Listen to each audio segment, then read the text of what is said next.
इधर वानी के अपार्टमेंट में वानी शार्वी पर चिल्लाते हुए बोली, आर यू मैड शार्वी? इतना कुछ हो गया और तू मुझे अब बता रही है? रोहन से झगड़ा हो गया था तो सीधा घर चली जाती या फिर मुझे कॉल करके बुला लेती। ऐसे क्या जरूरत थी इतनी रात को यूं अकेले सुनसान रोड पर घूमने की? तुझे कुछ हो जाता तो? मुझे उस रोहन पर इतना गुस्सा आ रहा है कि क्या ही बताऊं। एक फोटो को देखकर वो कैसे तुझे जज कर सकता है? कम से कम तुझसे बात तो करता। तभी शार्वी उसको शांत कराते हुए बोली, रिलैक्स वानी, मैं बिल्कुल ठीक हूँ, मुझे कुछ नहीं हुआ। तू इतना भड़क क्यों रही है? उसकी बात सुनकर वानी बोली, हाँ तो क्या गुस्सा करने के लिए वेट करूं तुझे कुछ होने का? वो तो उस शख्स ने आकर तुझे बचा लिया, वरना जानती है ना क्या हो सकता था तेरे साथ। जब रोहन को तेरे साथ होना चाहिए था तब उस अनजान शख्स ने तेरी मदद की। फिर वानी कुछ सोचते हुए बोली, वैसे शार्वी, तुझे क्या लगता है वो गुंडे एक्सीडेंटली ही तेरे पीछे पड़े थे या किसी ने जानबूझकर उन गुंडों को भेजा था? ये सुनकर शार्वी कंफ्यूज होते हुए बोली, मतलब मैं समझी नहीं, कोई क्यों मेरे पीछे गुंडे भेजेगा? वानी तुरंत बोली, ईशान, कल ही तूने ईशान को थप्पड़ मारा था और कल ही उसने धमकी दी थी कि वो इसका बदला लेगा। तो कहीं उसने ही तो ये गुंडे नहीं भेजे थे? अगर ऐसा है तो तुझे और ज्यादा अलर्ट रहना चाहिए। उसकी ये बात सुनकर शार्वी बोली, आई डोंट नो वानी, मुझे नहीं पता वो गुंडे किसने भेजे थे या किसने नहीं, लेकिन कल रात जो उनकी पिटाई हुई है ना, मुझे नहीं लगता वो महीने भर बिस्तर से भी उठ पाएंगे। तू देखती ना तो देखती ही रह जाती, मिस्टर रॉय ने क्या फाइट की थी। ये सुनकर वानी एक्साइटेड होते हुए बोली, वैसे शार्वी, तूने कल रात की सारी बातें मुझे बताई, लेकिन अभी तक ये नहीं बताया उस बॉक्स में क्या था। बहुत ही ज्यादा एक्सपेंसिव गिफ्ट था क्या? नहीं वानी, वो उसमें। शार्वी ने ये कहा ही था कि तभी वानी उसकी बात बीच में ही काटते हुए बोली, hey wait, let me guess, I think उसमें कोई महंगी ज्वेलरी होगी, लाइक डायमंड नेकलेस या फिर इयररिंग्स, या फिर कहीं खानदानी कंगन तो नहीं थे ना? वानी ये सब बोल ही रही थी कि तभी शार्वी उसे रोकते हुए बोली, बस कर यार, ऐसा कुछ नहीं था उस बॉक्स में, कोई महंगी ज्वेलरी नहीं थी। और वो क्यों मुझे खानदानी कंगन गिफ्ट करेगा? हम तो एक दूसरे को ठीक से जानते तक नहीं। पागल है तो, कुछ भी बोलती है। उसकी ये बात सुनकर वानी उसका मजाक बनाते हुए बोली, क्यों नहीं कर सकता कंगन गिफ्ट? जो तेरी ही सगाई में आकर तुझे डायमंड रिंग पहना के जा सकता है, वो कुछ भी कर सकता है। वैसे और कुछ बताना उसके बारे में, कौन है, क्या करता है और रहता कहाँ है, बताना। इस पर शार्वी मुंह लटकाते हुए बोली, मुझे नहीं पता वो कौन है, क्या करता है, मुझे बस उसका नाम पता है जो कल रात उसने खुद बताया, आहान रॉय, और उसके अलावा कुछ नहीं। और उस बॉक्स में कुछ और नहीं, कलरफुल कॉटन कैंडीज थी। वानी हैरान होते हुए बोली, क्या कैंडी? बस बॉक्स में कैंडी थी? मुझे तो लगा था कुछ कीमती चीज होगी। कैंडी कौन गिफ्ट करता है, वो भी कलरफुल कॉटन कैंडी? और उसे कैसे पता तुझे कॉटन कैंडी पसंद है?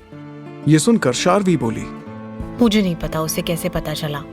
हो सकता है उसे भी मेरी तरह कैंडीज पसंद हो, वो स्पेशली मेरे लिए थोड़ी लाया होगा, बट उस वक्त दे दिया होगा।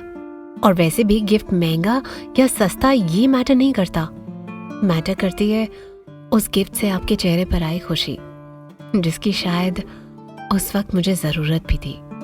ये कहते हुए शार्वी के चेहरे पर एक हल्की सी स्माइल उभर आई। उसे देखकर वानी बोली, वैसे तेरे चेहरे पर ये जो खुशी है कैंडी की वजह से है या कैंडी देने वाले की? उसकी इस बात पर शार्वी उसे आंखें दिखाते हुए बोली, तू भी नवानी कुछ भी बोलती है। और ये सब छोड़, ये बता तूने जॉब सर्च किया क्या? तुझे पता है ना, अगर मुझे 3 दिन के अंदर जॉब नहीं मिला तो दादी मेरी शादी करा देंगी, और मैं अभी शादी नहीं करना चाहती।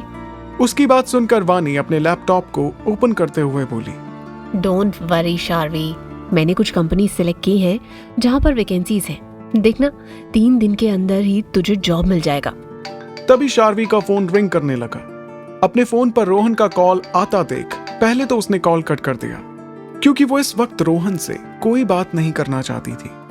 लेकिन बार बार रोहन के फोन करने पर आखिरकार उसने उसका कॉल उठा ही लिया। फोन के पिक करते ही उधर से रोहन की आवाज आई। हेलो शार्वी, तुम मेरा फोन क्यों नहीं उठा रही थी? देखो, मैं मानता हूँ कि कल रात मैंने नशे में तुमसे बदतमीजी की, उसके लिए मैं तुमसे माफी मांगता हूँ। क्या हम इस वक्त मिल सकते हैं? उसकी बातें सुनकर शार्वी बोली, मुझे तुमसे नहीं मिलना, मैं इस वक्त बिजी हूँ, बाद में बात करते हैं, मैं फोन रखती हूँ। ये कहकर शार्वी जैसे ही फोन कट करने वाली थी कि रोहन की जल्दी से आवाज आई।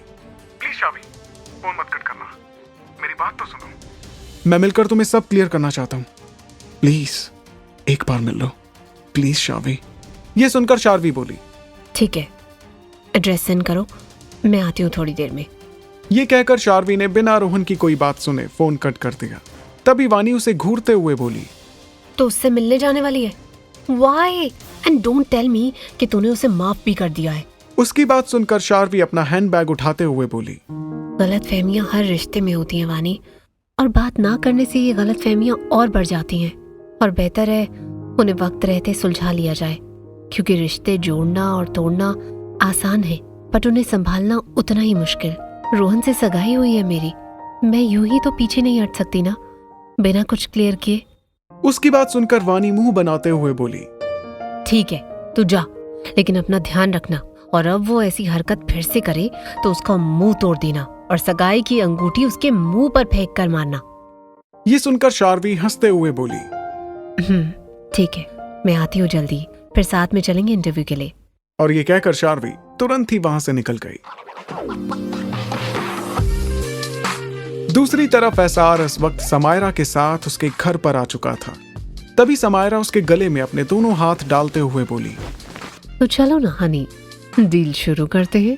तभी एसआर अपने हाथ में पकड़ी फाइल को समायरा और अपने बीच लाते हुए बोला, ऑफ कोर्स बेबी, चलो डील करते हैं। काम के साथ कोई बेईमानी नहीं, स्पेशली जब वो काम मेरे बिग ब्रो का हो। सो पहले ये डील, फिर अपनी डील। ये सुनकर समायरा ने झल्लाते हुए तुरंत ही एसआर के हाथ से वो फाइल पकड़ी और उस पर साइन करते हुए बोली, फाइन, पहले ये ही करते हैं। और फिर तुरंत ही साइन करके वो फाइल एसआर के हाथों में थमाते हुए बोली, ये लो, हो गया। एसआर अपने हाथ में पकड़ी फाइल को देखकर खुश होते हुए बोला, गुड, चलो अब अपनी डील करते हैं स्वीट हार्ट। ये कहकर वो उस लड़की की तरफ बढ़ा ही था कि तभी समायरा उसे खुद से दूर करते हुए बोली, वेट, पहले हम कॉफी पीते हैं, मैं कॉफी बना कर लाती हूँ, तब तक तुम चाहो तो मेरे रूम में जाकर मेरे बेबी के साथ खेल सकते हो। ये सुनकर एसआर शॉक्ड होते हुए बोला, व्हाट? क्या कहा तुमने अभी? बेबी? तुम्हारा बेबी? Are you married? ये सुनकर समायरा तुरंत ही बोली, अरे नहीं नहीं, वो मेरा बेबी नहीं है, वो तो 2 महीने पहले ही एक रोड एक्सीडेंट से उसकी माँ मर गई थी, बस तभी मैंने उसे अडॉप्ट कर लिया। ये सुनकर एसआर ने चैन की सांस लेते हुए कहा, ओह ये बात है, तुम कितनी सॉफ्ट हार्टेड हो जाने मन, मुझे भी बेबीज बहुत पसंद है। जब तक तुम कॉफी बनाती हो मैं जाकर उसके साथ खेलता हूँ, यू नॉटी गर्ल। ये कहकर एसआर तुरंत ही उस रूम की तरफ चला गया। रूम में जाते ही वो बोला, ए बेबी, कहाँ हो तुम बेबी? चलो बाहर भी आओ, इतनी शरारत भी नहीं करते, कम ऑन। देखो तुम्हारे डैडी आई मीन एसआर तुमसे मिलने के लिए आया है। चलो अब जल्दी से बाहर आओ और मुझे तुमको गोदी में उठाने दो, मेरे पास तुम्हारे लिए चॉकलेट्स हैं। बेबी कहाँ हो तुम? कई बार आवाज लगाने के बाद भी उसे रूम में कोई नजर नहीं आया। इस पर एसआर बेड के पास जाते हुए बोला, बेबी प्लीज अब सामने भी आओ, कब तक छुपे रहोगे यूं? तभी एसआर को अपने पीछे किसी की आहट सुनाई दी। उसने जैसे ही पीछे मुड़कर देखा तो उसके होश उड़ गए। उसके पीछे एक बड़ा सा काला कुत्ता खड़ा था जो गुर्राते हुए अपनी बड़ी बड़ी आंखों से एसआर को ही घूर रहा था।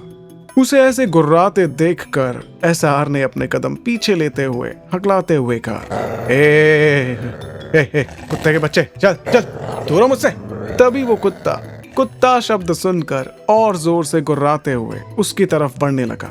ये देखकर एसआर तुरंत ही पीछे की तरफ भागते हुए बोला, कहा ना तुझसे दूर दूर दूर, हट हट, चल चल।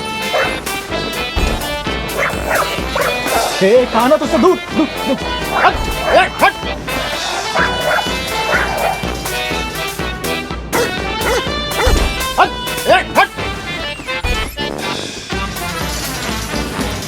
रूम से आती जोर की आवाजों के साथ रोनी के भौंकने की तेज आवाज सुनकर समायरा तुरंत कमरे की तरफ दौड़ी। बेबी बेबी क्या हुआ? चिल्लाते हुए समायरा रूम की तरफ भागी। रूम में आकर उसने देखा कि रूम में चारों तरफ सामान बिखरा पड़ा हुआ था। पूरा कमरा तहस नहस हो रखा है। ये देखकर समायरा जल्दी से अपने डॉग के पास आते हुए उसे शांत कराते हुए बोली, हे बेबी, तुम्हें कुछ हुआ तो नहीं ना? ये सब कैसे हुआ? और एसआर कहाँ पर है? ये कहते हुए उसने चारों तरफ रूम में नजरें दौड़ाते हुए देखा, लेकिन उसे पूरे रूम में एसआर कहीं नजर नहीं आया। वो तुरंत ही एसआर को आवाज देते हुए बोली, हे एसआर कहाँ हो तुम? तभी उसे एसआर की एक धीमी सी दबी हुई आवाज सुनाई दी। स्वीटहार्ट, मैं यहाँ हूं क्या? जो शायद रूम में रखी उसकी अलमारी से आ रही थी। एसआर की आवाज सुनकर समायरा तुरंत ही अलमारी का डोर ओपन करते हुए बोली, तुम यहाँ क्या कर रहे हो? और मेरे कमरे की ये हालत कैसे हुई? तभी एसआर समायरा के पास खड़े कुत्ते को देखकर डरते हुए बोला, पहले तुम इस कुत्ते के बच्चे को मुझसे दूर करो। ये सुनकर समायरा गुस्से में उबल पड़ी और बोली, तुम मेरे बेबी को कुत्ता क्यों बोल रहे हो? इसका नाम रोनी है। तुम्हारी हिम्मत कैसे हुई उसे कुत्ता बोलने की? ये सुनकर एसआर अलमारी से बाहर निकलते हुए बोला, कुत्ते को कुत्ता ना बोलूं तो और क्या बोलूं? कुत्ते को बेबी कौन बोलता है? जान निकाल दी इसने मेरी। ये रोनी टोनी जो भी है यार, इसको प्लीज मुझसे दूर रखो तुम। मुझे कुत्तों से डर लगता है। एसआर को ऐसे बाहर निकलते देख और चिल्लाते देखकर रोनी फिर से भौंकने लगा। ये देखकर समायरा बोली, देखो, रोनी को भी नहीं पसंद कि कोई उससे कुत्ता बोले, तो तुम इसे बार बार कुत्ता क्यों बोल रहे हो? तुम इसे रोनी ही बुलाओ। फिर वो रोनी को प्यार से पुचकारते हुए बोली, बेबी, इनसे मिलो, ये तुम्हारे डैड हैं। ये सुनते ही एसआर चिल्लाते हुए बोला, व्हाट? डैड? और इस कुत्ते का dad? No ways, are you mad? ये सुनकर समायरा गुस्से में बोली, तुमने फिर से कुत्ता कहा, मैं छोड़ूंगी नहीं तुम्हें। ये कहकर वो और उसका कुत्ता जैसे ही एसआर की तरफ बढ़े, एसआर ने तुरंत उसका हाथ पकड़कर उसे कुत्ते के ऊपर धक्का दे दिया और वहां से भाग निकला। उसके पीछे पीछे रोनी भी भौंकते हुए भागने लगा। आगे आगे एसआर और पीछे पीछे रोनी और सबसे पीछे समायरा, जो चिल्लाए जा रही थी, एसआर रुको रुको। एसआर तुरंत ही बाहर निकलते हुए अपनी गाड़ी के पास पहुंचा। इस वक्त उसके कपड़े रोनी के कारण जगह जगह से फटे हुए थे और बाल पूरी तरह से बिखरे थे। कहाँ सोचा था मैंने कि लव बाइट मिलेगी, लेकिन यहाँ तो डॉग बाइट मिल गई। कहाँ कहाँ नहीं काटा। I hate dogs, I hate dogs. वो भागते भागते हाफते हुए अपने हाथ में पकड़ी फाइल को देखते हुए बोला, आज तो मरते मरते बच गया। चले सर, कम से कम डील तो फाइनल हो गई। फिर वो अपने दूसरे हाथ में पकड़े ब्रेसलेट को देखकर मुस्कुराते हुए बोला, और ये भी बच गया, मेरा लकी चार्म। ये कहते हुए वो जैसे ही एक जगह रुककर चैन की सांस लेने को था कि तभी उसे फिर से रोनी के भौंकने की आवाज सुनाई दी और वो जल्दी से भागकर अपनी गाड़ी के अंदर बैठा और अपनी गाड़ी को तेजी से दौड़ाते हुए वहां से निकल गया। दूसरी तरफ शार्वी जैसे ही रोहन के बताए रेस्टोरेंट पर पहुंची, रोहन तुरंत उसका हाथ पकड़कर बोला, thank you so much Sharvi यहाँ आने के लिए। मैं कल रात की हरकत से बहुत ही ज्यादा शर्मिंदा हूं। प्लीज मुझे माफ कर दो हनी, प्लीज। शार्वी तुरंत अपना हाथ छुड़ाते हुए बोली, रोहन, क्या तुम्हें मुझ पर भरोसा नहीं है? जो तुम एक तस्वीर को देखकर उस पर भरोसा कर बैठे। कम से कम एक बार मुझसे तो बात करते। हमारी सगाई हो चुकी है, ऐसे में तुम एक तस्वीर को देखकर कैसे मुझ पर इल्जाम लगा सकते हो? उसकी ये बात सुनकर रोहन माफी मांगते हुए बोला, आई नो कि मेरी गलती है, मुझे तुमसे ऐसे बात नहीं करनी चाहिए थी, पर मैं उस वक्त नशे में था बेबी। जानती हो ना कि मैं तुम्हें कितना पसंद करता हूँ शार्वी। ऐसे में अचानक उस फोटो से तुम्हें ईशान के इतने करीब देखकर मैं कुछ सोच ही नहीं पाया। प्लीज मुझे माफ कर दो, मैं वादा करता हूँ आगे से ऐसा कुछ नहीं होगा। बस इस बार मुझे माफ कर दो शार्वी, प्लीज प्लीज शार्वी। रोहन को इतना गिड़गिड़ाते हुए देखकर शार्वी बोली, ठीक है, मैं इस बार तुम्हें माफ कर रही हूँ, बट आगे से कभी ऐसा ना हो। अगर कोई भी बात है तो तुम मुझसे बात करके क्लियर कर सकते हो। उसकी बात सुनकर रोहन बोला, thank you so much Sharvi, मुझे माफ करने के लिए। आगे से ऐसा कुछ नहीं होगा। मुझे लगता है कि हमें जल्दी शादी कर लेनी चाहिए ताकि हमारे बीच कोई गलतफहमी ना रहे। उसकी बात सुनकर शार्वी बोली, शादी? रोहन, मैं अभी शादी नहीं करना चाहती। मैं अभी जॉब सर्च कर रही हूँ। क्या हम कुछ टाइम बाद शादी नहीं कर सकते? तभी रोहन बोला, तुम शादी के बाद भी तो जॉब कर सकती हो, मैं तुम्हें मना नहीं करूंगा शार्वी, तुम जो चाहे वो कर सकती हो। उसकी बात सुनकर शार्वी परेशान होते हुए बोली, रोहन प्लीज, मुझे थोड़ा टाइम दो। वैसे भी दादी ने बोला है अगर मुझे 3 दिनों में जॉब नहीं मिलता तो वो हमारी शादी करा देंगी। जैसे ही रोहन ने ये सुना, उसकी आंखों में एक चमक आ गई और वो तुरंत बोला, तो ठीक है, मुझे भी कोई प्रॉब्लम नहीं है, तुम आराम से जॉब सर्च कर सकती हो, तुम जब चाहोगी हम तब शादी करेंगे। उसकी बात सुनकर शार्वी रिलैक्स होते हुए बोली, थैंक यू रोहन, मुझे समझने के लिए। उसकी बात सुनकर रोहन बोला, मैं तुम्हें नहीं समझूंगा तो और कौन समझेगा। बताओ क्या क्या खाओगी तुम, तुम्हारा फेवरेट पास्ता ऑर्डर करूं? ये कहकर वो वेटर को आवाज लगाकर अपना ऑर्डर देने लगा। ये देखकर शार्वी मन ही मन खुश थी कि चलो रोहन उसकी कितनी केयर करता है और वो उसे समझता भी है और वो उसकी जॉब के लिए भी मान गया था।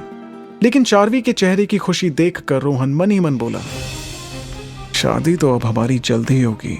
दादी ने तुम्हें 3 दिन दिए हैं ना जॉब सर्च के लिए, इन 3 दिनों में तो तुम्हें नई नौकरी मिलने से रही और मैं ऐसा होने भी नहीं दूंगा। तभी रोहन का फोन रिंग हुआ और उसने जैसे ही स्क्रीन पर शो हो रहे नंबर को देखा, उसने तुरंत घबराते हुए कॉल कट कर दिया। ये देखकर शार्वी बोली, क्या हुआ? किसका कॉल था? तुमने काट क्यों दिया? ये सुनकर रोहन अपने चेहरे के एक्सप्रेशंस तुरंत ही नॉर्मल करते हुए बोला, अब एक्चुअली मेरी सेक्रेटरी का कॉल है, इट्स नॉट इम्पॉर्टेंट, मैं बाद में बात कर लूंगा, तुमसे जरूरी इस वक्त मेरे लिए और कुछ नहीं है, सो सबसे पहले हम साथ में खाना खाएंगे। लेकिन तभी उसका फोन फिर से रिंग करने लगा। ये देखकर शार्वी बोली, कॉल उठा लो रोहन, शायद कोई जरूरी काम हो। उसकी बात सुनकर रोहन अपनी सीट से खड़े होते हुए बोला, बस 1 मिनट शार्वी, मैं अभी आया। और ये बोलकर वो साइड में जाकर अपना फोन उठाते हुए धीरे से बोला, जब मैंने एक बार तुम्हारा कॉल कट कर दिया तो तुम बार बार मुझे फोन क्यों कर रही हो? तभी फोन के दूसरी तरफ से एक लड़की की आवाज आई, मुझे तुमसे अभी मिलना है। ये सुनकर रोहन अपने दांत गुस्से में पीसते हुए बोला, हम सुबह बात कर चुके थे ना, तो अब क्यों मिलना है तुम्हें? मैं अभी बिजी हूं। उसकी बात सुनकर फोन के दूसरी तरफ से आवाज आई, अगर तुम अभी नहीं आए तो मैं शार्वी को सब बता दूंगी। ये सुनकर रोहन गुस्से से बोला, अगर तुमने ऐसा कुछ किया भी ना तो मुझसे बुरा और कोई नहीं होगा, वेट करो मैं आता हूं। दूसरी तरफ से आवाज आई, जल्दी आना, मुझे ज्यादा इंतजार पसंद नहीं। रोहन फोन कट करके शार्वी के पास जाते हुए बोला, सॉरी शार्वी, ऑफिस में एक बहुत जरूरी मीटिंग है तो मुझे जाना पड़ेगा। शार्वी उसे रोकते हुए बोली, हमारा खाना आ गया है रोहन, बस ये खाकर साथ में चलते हैं ना। ये सुनकर रोहन बोला, सो सॉरी डार्लिंग, लेकिन मुझे जाना होगा, इट्स वेरी अर्जेंट। हम फिर कभी साथ में खाना खाते हैं। एक काम करो, तुम आराम से ये सब खाना खाकर जाना, मैं बिल पे कर देता हूँ। ये कहकर रोहन बिना शार्वी की कोई बात सुने वहां से चला गया। शार्वी मायूसी से उसे जाते हुए देखती रह गई। थोड़ी देर पहले जो भूख उसे अपने फेवरेट खाने को देखकर लगी थी वो अब मर चुकी थी, इसलिए वो भी बिना खाए वहां से निकल गई।